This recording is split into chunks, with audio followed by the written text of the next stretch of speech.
आदाब नमस्कार, आप देख रहे हैं मंथन टुडे। मैं हूं आपके साथ उज़मा। बिहार की राजनीति इस वक्त एक ऐसे मोड़ पर खड़ी है जहां हर फैसला सिर्फ सत्ता का नहीं बल्कि सामाजिक समीकरणों की नई पटकथा लिखने वाला साबित हो सकता है। नीतीश कुमार का अचानक सक्रिय बदलाव, पहले पद से इस्तीफा फिर राज्यसभा की ओर रुख, साफ संकेत देता है कि खेल अब किसी और के हाथ में जाने वाला है। 10 अप्रैल को उनकी राज्यसभा सदस्यता के रूप में शपथ और उससे पहले मुख्यमंत्री की कुर्सी छोड़ने की अटकलों ने सत्ता के गलियारों में हलचल मचा दी है। सवाल सिर्फ इतना नहीं है कि अगला मुख्यमंत्री कौन होगा, बल्कि यह है कि क्या बिहार पहली बार पूरी तरह से बीजेपी के चेहरे पर दांव लगाने जा रहा है। इस पूरे कवायद के केंद्र में सबसे चर्चित नाम है सम्राट चौधरी। मौजूदा उप मुख्यमंत्री और गृह विभाग की कमान संभाल रहे सम्राट चौधरी खुद को आक्रामक और जमीनी नेता के तौर पर साबित कर चुके हैं। उनकी सभाओं में दिखने वाला तेवर और विपक्ष पर सीधा हमला उन्हें पार्टी का फाइटर फेस मानता है। कुशवाहा समाज से आने के कारण वे ओबीसी वोट बैंक को साधने में अहम भूमिका निभा सकते हैं, जो बिहार की राजनीति का निर्णायक आधार रहा है। लेकिन राजनीति में सिर्फ आक्रामकता काफी नहीं होती। उनका अतीत, खासकर लालू प्रसाद यादव के साथ जुड़ाव और पार्टी के कोर कार्यकर्ताओं के बीच उनकी स्वीकृति पर उठते सवाल उनकी राह को आसान नहीं बनाते।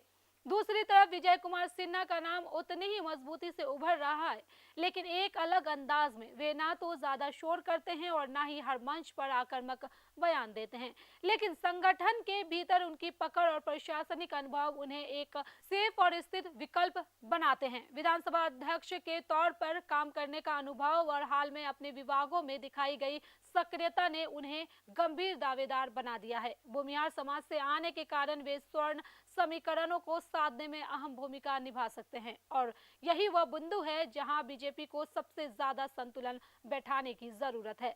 इस बीच जनक राम का नाम भले ही खुलकर चर्चा में ना हो, लेकिन अंदर खाने उनकी मौजूदगी को नजरअंदाज नहीं किया जा सकता। अनुसूचित जाति समुदाय से आने वाले जनक राम का नाम उस स्थिति में सामने आ सकता है जब पार्टी कोई बड़ा सामाजिक संदेश देने का जोखिम उठाना चाहे।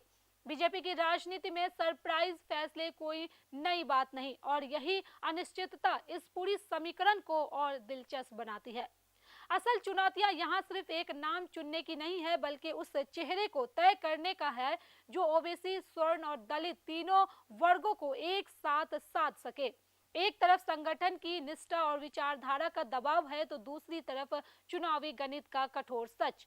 ऐसे में फैसला चाहे जो भी हो, यह साफ है कि बिहार की सत्ता अब पुराने समीकरणों से आगे बढ़कर एक नए प्रयोग की ओर बढ़ रही है और यही प्रयोग आने वाले दिनों में यह तय करेगा कि बीजेपी बिहार में सिर्फ साझेदारी बनाती रहती है या पूरी तरह से सत्ता की धुरी अपने हाथ में ले लेती है। तो चलिए फिलहाल इस खबर में बस इतना ही। बिहार की ऐसी राजनीतिक खबरों के लिए बने रहे मंथन टुडे के साथ साथ ही हमारे चैनल को लाइक करें, सब्सक्राइब करें, फॉलो करें और निष्पक्ष पत्रकारिता देखना है तो देखते रहे मंथन टुडे। बहुत बहुत शुक्रिया।